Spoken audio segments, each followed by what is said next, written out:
Good morning, everyone. This has been quite a task today, working like crazy to make this just right for you. I still got more to learn to make it all work the best I can. Anyway, so this is how I start my morning, either listening to K-Love or reading the Bible. I read the Bible last night and some this morning, but not a lot. I already had thought about what I wanted to do today, so let's get to it. Last night I worked for an hour and a half on making this, and it didn't set right with me, so I scrapped everything that I did. And I prayed last night, and woke up this morning and prayed again, and came to my computer, logged down to Facebook, and I have enough examples off of Facebook to back what I was thinking that I don't need to talk forever about it. So let's jump right into it. It kind of goes along with what I was saying yesterday and days before, and pretty much everything that I write about. We shouldn't be tearing people down, we should be building people up. And I know I'm saying should, and you shouldn't should all over everyone. Should on yourself. But we'll get right into it now. I'll start doing all these photos and showing you. And I'll go ahead and I'll remove everyone's name, hopefully. Anyway, so here we go.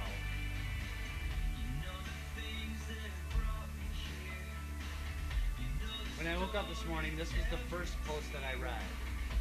See, the most important rule in this world to remember is when somebody tells you that they have changed,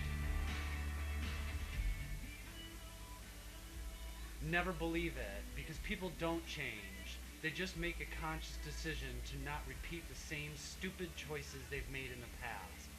But for some, that decision is never made. All they do is a lie. And in time, no choice but to show their true colors, because even a good actor can't keep up his part forever. Is that judging?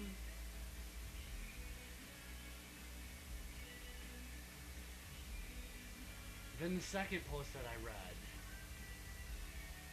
Starting my week before the sun's up in the gym, chest and triceps. Where are you starting your Monday? So I wrote back to that. Well, first let me back up. What did I say to the first one? I said, that is not fair. People do change, and it takes a lot to change because people have habitual behavior. But something significant can make someone change. Like someone they love dies. They they have cancer, they go bankrupt, lose someone they love, etc. I'm 44, and when I was younger, I may have to agree with this, but now I can tell you with certainty it is possible. You haven't witnessed that which make you think differently. You will, turning your life over to God will make you change. That I know firsthand is true. I'm not talking just, hey, I'm a Christian, but hey, I do everything in Christ's name, giving thanks to Him, to our Father in heaven. You can change. People, granted they would have to be very skilled, can change you for you. There is a ton of psychology behind that, but it is true. People can change in their teens, 20s, 30s, and so on. It happens when people have to change. Problem is, most people don't have to change. They are habituated into their behavior and don't have the skill to change. You have to take personal responsibility to change. It's not just going to happen. You must replace the bad behavior with something better. For me, it's God. And do that over and over until the CD of bad behavior doesn't play anymore, and the new CD you put in plays instead. Again, there's a lot more to that, but that is the gist of it. Change is possible. Not just possible, but probable. You just have to experience it to start seeing it. It's like the new car you get. You start seeing it everywhere. Same thing here. Once you do it for yourself and learn how to do it, you can help others. The whole topic right here is God is working. This is part of the topic of my post for the day. If you have time to watch it, I am no longer writing a post for the day, but instead I am recording a video with pictures and text. I hope you, forgot that there, find wisdom in life and don't put limits on people. You don't know what people can do. You only know what you have experienced. It is possible. I saw it when I was a kid and in middle school, and many of my friends have and had changed over the years. And now I know it differently. Be kind. Love on people. The love on people. You need to lift. Then you need to lift them up. Man, I need to read what I write. Not tear them down. You are a kind person. Gravitate towards mastering kindness and stop thinking poorly. You are way smarter than that. We as people are habituated into tearing people down. There is a lot in that, but no, it's not your fault, but it's up to you to change how you behave. What you are going to focus on. What are you going to focus on? And the meaning you place on things. I'll pray for you today. That smile alone looks so kind. Let what's best in you come forward and don't practice what is not good. So then the next post that I read was Josh's. And to that, what a great next post where this person was saying change is not possible. Man, if you knew my nephew Josh, and my brother David can confirm this. Man, he was all over the map when he was working for me in my moving company. Man, what a player. Like, every girl in the world, like, he was all about that. And just not doing great things. And, Josh knows what he was doing. If he wants to tell you, he can. But what a glorious story, man. He joined the military, became a husband, a father, and just read the stuff that he posts. Not all of it's great, but man, he's always given inspiration. Look, I'm working out, I'm doing good for my body today. Often posts beautiful pictures of his family. I'm so proud of you, Josh. I love you, and you're such an inspirational story for people. It's never too long to get in fitness, to get healthy, to do what's right for you, to eat well, to exercise, to be well. In your mind, too, to exercise your mind. So what I posted to Josh today was, now what are you starting your Monday? Christ and building others up. That is where I am starting. You can watch it all in about an hour or two. That is how my post will be from now on. I worked on it last night, but it didn't meet my quality or my expectations. So I'm redoing it better. Have a great workout, Josh. I love you and miss you. You are such a good example for today. Man, God is perfect. The first two posts that I replied to are perfect for today. You rock. I love you, and you are an inspirational story, Josh. Alright, I'm not going to go on forever. I'm going to make this real quick. Really, it's about lifting people up. Last night, I had another example from my brother David, who's habituated into tearing people down. He tells me I should do things the way that he does. Man, David, I love you, but you are not God. You do not know what's in my head. You have no idea. Stop judging me, please. I don't judge you, and I only lift you up. I only tell you nice things about yourself. That's not true. Sometimes you force me to say bad things about you, because it's exactly what I want to talk about here. Surround yourself around people who lift you up, because when you surround yourself with people who tear you down, that spreads, man. It's like putting dirt in clear water. It gets dirty, and that's what's happening to me. I'm choosing to be around people who are habituated into bad behavior, and it's still affecting my world. Thank you, Rick Selecki, for giving me that example a few weeks ago when we talked about this, how I was feeling despair in people. People aren't changing, Rick. I don't see the world as, beautiful. And he said, well, I don't see it that way, Fred. I'm involved in church. I do everything with church now, and I see the world differently. And then the weeks after that, Steve Norman talked about that, having 3 buckets. 1, people that lift you up. 2, people that you lift up. And 3, people who tear you down. Man, it's just all coming together. I'm seeing it. Listening to Tony Robbins. I used to listen to it a lot years ago, but in one ear and out the other. But I remember it, I just didn't become it. I'm listening to it now and I'm practicing what I'm learning. And what a beautiful thing. About 4 days in, the one guy who's helping him in the audio tape says this, and it's so true. He starts the day by saying, so, did you do your homework last night? And isn't it funny how you kind of notice everything happening in slow motion? how you kind of look at the world differently, you see people differently.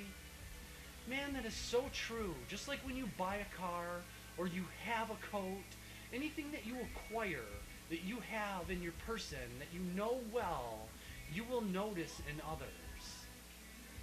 You know, I'm not telling you you need to learn. Really, you can do whatever you want with your life. Some of the most beautiful people I know in my life are passed away now, but they were the most simple people on the planet. My Aunt Cleo and my uncle, my Aunt Agnes and my Uncle Cleo. You know, when I was younger, I used to say they were just ignorant and they didn't know much. They were simple people, and that's why they're so happy. But man, now that I'm with God, I know why they were like that. They were just reading the Bible all the time. They're the ones who taught my mother to read the Bible every day. You know, there's a lot to that story, but anyways, it's all about lifting people up.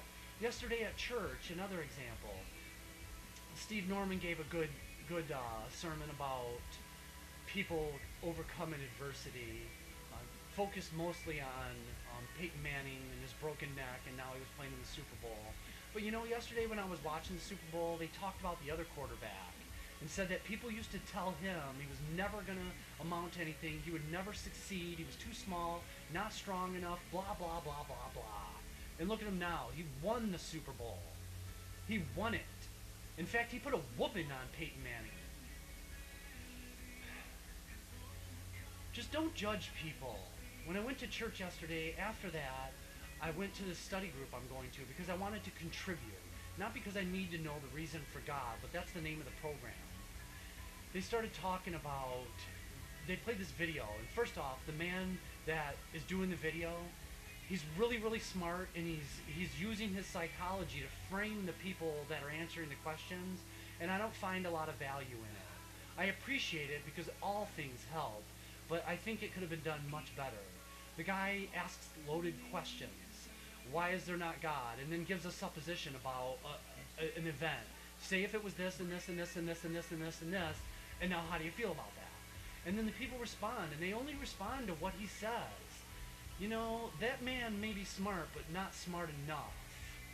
You want to be smart, and I know this is going to sound really like repeating or a broken record. Listen to Tony Robbins Creating Lasting Change for a long time. Study it. And do what he says and master it. You want to become like a really righteous person? Do that. Because you will do nothing but help people. And then in that class, the guy that was talking about it in the class, one of the two instructors after that was over, he was asking people, you know, what they felt about that. And everyone was talking about how they saw the world as being cruel, people shooting people, and if God is real, then how can all this suffering happen? And when it was going on, I was just thinking, all you need to do is read the book of Genesis. Learn about Lucifer and what happened when God cast him from heaven. You know, read the Tower of Babel. Anyone who tries to be like God, you know, did God know that? Did he have it all planned? Of course he did. God's all-encompassing. He's omniscient. He knows everything. But what's important to know is that he gave everyone, even including the angels, gave them all free will, the ability to decide. Heaven is not there for everyone to go to. You have to make a choice to do what is right. You have to make a choice to lead people, to lift people up, not tear people down.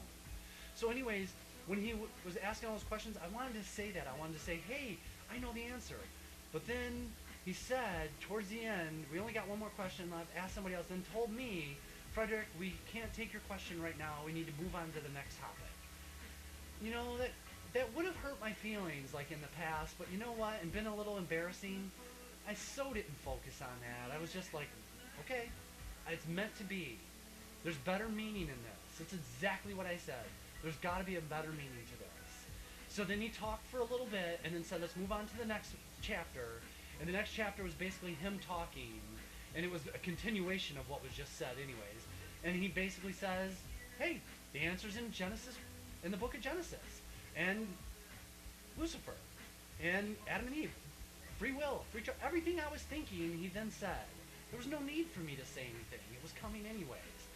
But what he did do after that was go on for a little bit about Jesus Christ dying on the cross for us to give us salvation and, you know, forgive us for our sins, and that we're all sinners and we're going to sin. And he said that a few times, and then looked out at everyone and basically framed people, just like the other man did when he was telling the story to those people, like, this is what is and is and is and is now. What do you think about it? And all they did was talk about what he said. Not just, why don't you believe in God? Talk to me. If you preload people with information and then ask them what they think about it, that's not a fair conversation. That man needs to learn how to talk to people. If you frame people with your words, you're just having a conversation with yourself. That's all. He needs to learn more. So in that class, that instructor was telling everybody they were going to sin. They're sinners.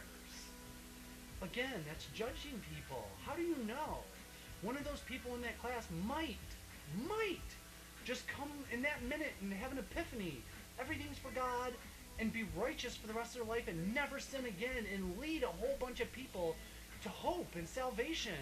You don't know that. Nobody knows that. Nobody knows that, period. I posted a video the other day about this man in Russia who is Jesus, who says he's Jesus. And all the people there are living really, really good. And everyone's criticizing him. He's not Jesus, blah, blah, blah, blah. Who knows? Nobody knows. Nobody knows. I know the Bible says that many people will call themselves Christ and they'll be the Antichrist. But really, if you read Colossians 3, it covers that. It says Christ is all and is in all. Therefore, I am Christ, you're Christ, everyone is Christ. And until you receive Christ fully, that won't make sense to you and you'll say a bunch of negative things about it. It really is the fact. Like I said, when you buy a new car, you see a new car, because I'm feeling so connected to God, I see that in others. Or I see where I was a few years ago in them. And I know that may sound like judging, but it's not. It's just making connections based on what I know, what I've experienced, what makes sense to me, everything that I've learned. So, anyways, just the topic is, don't tear people down. The message of Colossians 3 is so beautiful. You're not supposed to do that. That's your old self. You're in your new self. You're supposed to be kind, gentle, loving, compassionate. You know, and over all these things it says to put on love, which binds all these things together in perfect unity. And do everything in God's name by word or by deed, giving thanks to the Father in heaven through him. Man, all you need to do is study Colossians 3, the first 4 paragraphs. There's enough psychology in there to last you your whole life. So in closing, everyone, please put down your gavel. You're not a judge. And put on a robe with a cross on it and start helping people. Start loving on people. Even when you read a story like somebody killed a bunch of people, how do you know why they killed them? How do you know what's in their mind? You don't. And the Bible tells you to love everyone. It doesn't tell you to love everyone except the people that murder people. I know, this is a lot of stuff. Anyways, if you stayed with me that long, thank you. I love you all. You feel like you want to help me get my church going and help these messages, I promise you this. I will study every day and I will learn how to make these messages even better for you. And I'll come up with better meanings. I'll keep studying Tony Robbins and the Bible. And I'll promise to do whatever I can to help you. Anyone. You can all send me messages. You know, my brother Dave and I talked about this last night. He said, you know, all I do is go to bed watching movies. I said, Dave, I don't do that. At the end of my day, I study. I study to the point I go to bed. I read. I learn. From the minute I wake up to the minute I go to bed, I'm always learning. If I'm not learning, I'm doing things in the name of God, giving thanks to him, always, nonstop. That's the way I live my life. So if you want to help me, because really I'm broke right now, I don't have any money. And David, lectured me about this last night, and there's some truth to that. I don't work full time, but I'm trying to start something bigger than myself. I've never been to a church who looked out to the audience and said, is there someone here we can help? Is there someone our whole family of people can focus on and help? Never. That's the basis of my church. That's what I want to do. I want to help people. I know a lot. I know a lot of job skills. I know how to build stuff. I know plumbing, electrical. Man, I know a ton of stuff. I want to help people. I want to help young boys. That's not fair. I want to help everyone. But I especially want to focus on young people. That's not fair either. I want to focus on anyone. If they want to learn something, come. Let me help you learn some stuff. Come and help me learn some stuff for all God's sake, you know? I love to learn. So anyways, if you can help and you feel that there's value in what I'm doing, message me. I'll make sure that whatever you give to me, I'll give you receipt for from my church so that you can claim it on your taxes. Okay? Anyways, I love you all. Thanks for everyone who's been in my life. Man, when I think about all you in my past, what beautiful people I have in my life. And I'm so thankful for everyone in my life. Anyways, peace be with you all. And take the K-Love Challenge and just listen to Christian music for 30 days. Man, that'll build you up. She went on a mission trip, impacting many kids in Peru along the way. Back home, Lindsay also had an impact on her sister Hannah. You see, Lindsay was the first person in her family to meet Jesus. Her example of following him made Hannah curious. While her sister was away in Peru, Hannah went to youth group with a friend and came to know Jesus also. Just like the Apostle Paul outlines in 1 Corinthians 3:6, Lindsay planted the seed. The youth group watered it, and God made it grow in Hannah's heart. You too can plant or water some seeds today, and God will work to make them grow. We just have to be intentional about reaching our world for Christ. This is Luis Palau.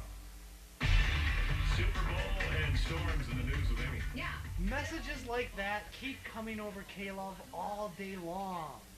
Man, that's why I listen to that radio station. Man, even if they didn't play Christian music, which is beautiful because the message is beautiful, messages like that lift people up, man. Anyway, have a great day, everyone.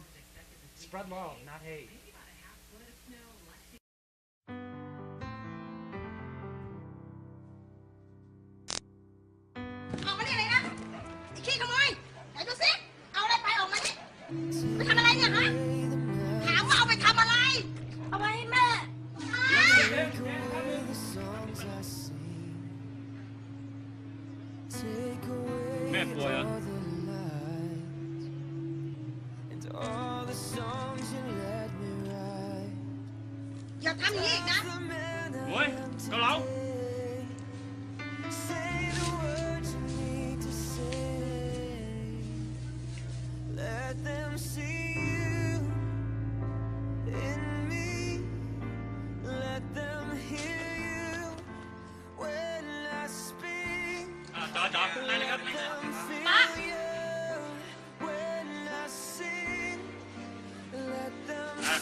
Another breath, the grain of sand, passing quickly through your hand. I give my life an offering. Take it all, take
Let them hear you when I speak.